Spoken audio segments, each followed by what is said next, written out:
GBC has issued a statement tonight after what it calls a two-week-long campaign by the publication Panorama, which has questioned how the corporation handles its operations and affairs.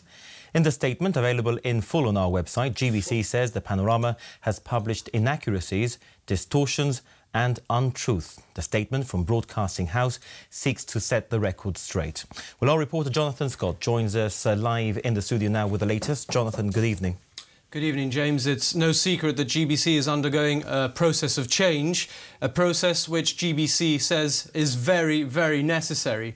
Staff has been kept informed of all developments with very clear information of what's been done and why. Our new CEO, Gerard Dahuma, has been in place for 2 weeks following a year in a designate capacity. The GBC statement says that after decades of underinvestment in technology, building maintenance, training and human resources, coupled with the impact of unregulated satellite TV systems, GBC reached its lowest ebb. By last year, the 34-year-old technical infrastructure became practically unusable.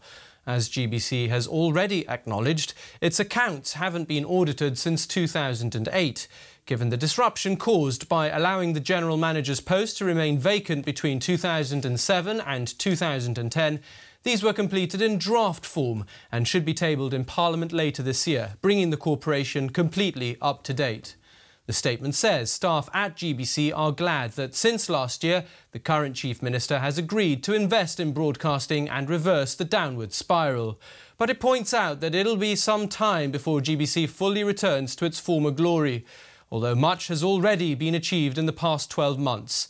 Since last year, outstanding grade claims have been settled and additional employees have been recruited to strengthen all areas of operations. The CEO's salary has also been agreed. The previous void in HR procedures is being filled. A major investment has been made in technology, taking the station into the digital age. Unfortunately, though, what should have been a 2-year project had to be squeezed into just 4 months in order to meet the digital switchover on the 1st of January this year. In its latest edition, Panorama published an invoice from Uri Television, who have helped GBC with outside broadcasts for the last 2 years.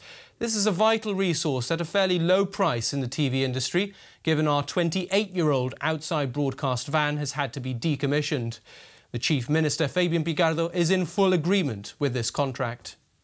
In respect of independent production companies, these are mainly from Gibraltar, but GBC says it's perfectly reasonable for it to purchase programmes and services from outside Gibraltar, which are cost-effective and improve our programming. It's not true, as Panorama claims, that GBC employs an HR company at over £25,000 a year. This was a one-off contract last year. GBC says change will always cause disruption and concern, but with the much improved picture quality, better programmes and continuity, comprehensive news coverage, increased online services and Radio Gibraltar's very popular transmissions, GBC is in a much better place than the public is being led to believe by Panorama. Morale is improving among GBC's staff, most of whom are simply keen on enjoying fulfilling careers in broadcasting. There's more to be done, but with the government and public support, GBC is confident of producing the best television, radio and online services our resources can deliver. And as we said, James, the statement is available in full online. OK, gbc.gi/news. Jonathan Scott, thank you very much.